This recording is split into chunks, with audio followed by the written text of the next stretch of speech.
This is One Sentence News, a daily podcast featuring 3 news stories with a sentence-long summary and 1 sentence of context apiece. I'm Colin Wright.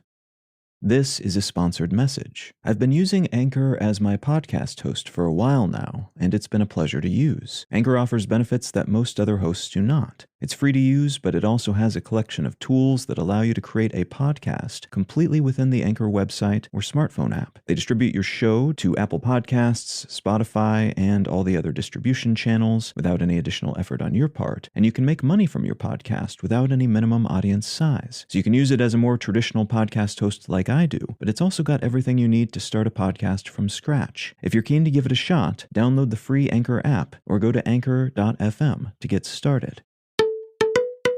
It's Thursday, June 2nd, 2022. Let's talk about the news. From the New York Times, Russia-Ukraine war summary. Russian gas company Gazprom ceased pipeline shipments of natural gas to Denmark and the Netherlands this week, then ended a small gas contract with Germany as well, after all 3 refused to pay for the fuel in rubles. The U.S. government has said it will provide Ukraine with advanced rocket systems capable of hitting targets 50 miles away, something the Russian government has said would escalate the conflict, though Ukrainian officials have said they wouldn't use the systems to hit targets in Russia, which was the primary concern in terms of escalation. Worth noting is that the U.S. government decided against supplying Ukraine with missiles capable of hitting targets 185 miles away, so these 50-mile rockets would seem to be a middle ground solution. The EU and UK have come to an agreement to coordinate insurance bans on tanker ships carrying Russian oil. Basically, some of the most important marine insurance companies will no longer be able to legally deal with ships carrying Russian oil, which could further truncate Russia's ability to export oil, even to countries like China and India that are still enthusiastically buying it.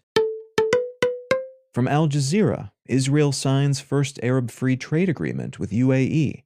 Israel and the United Arab Emirates have signed a free trade agreement that defines tax rates, imports, and intellectual property rules between the countries, following successful negotiations on Tuesday. This is the first such agreement between Israel and an Arab state, and the signing, somewhat discordantly, occurred in the midst of escalating violence between Israeli security forces and Palestinians in occupied East Jerusalem and West Bank territories. Israeli leadership have said that the deal will remove tariffs on around 96% of most goods traded between the countries, while also making the UAE a more appealing place for Israeli businesses to set up shop. UAE officials have said they expect the agreement to increase bilateral trade to more than $10 billion within the next 5 years.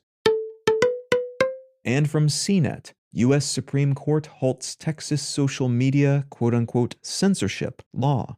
A Texas law called HB 20 that would make it illegal for social media companies to ban users or block posts because of the viewpoints presented in said posts was put on hold by the U.S. Supreme Court before it could be implemented. The justices said, in essence, forcing social media companies to allow anything to be said on their networks would violate these companies' First Amendment rights, while also allowing misinformation, scams, and all sorts of threats to spread unhindered.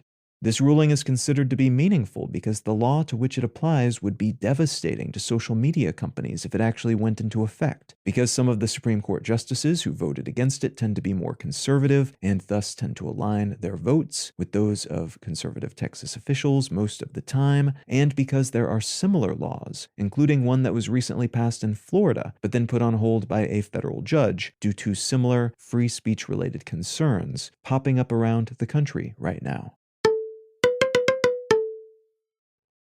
If you're finding some value in One Sentence News, consider leaving a quick review wherever you get your podcasts and/or sharing the show with a friend. You can find out more about this show or subscribe to the email version at onesentencenews.com, and you can support this and other related projects like the Let's Know Things and Brain Lenses podcasts at understandery.com.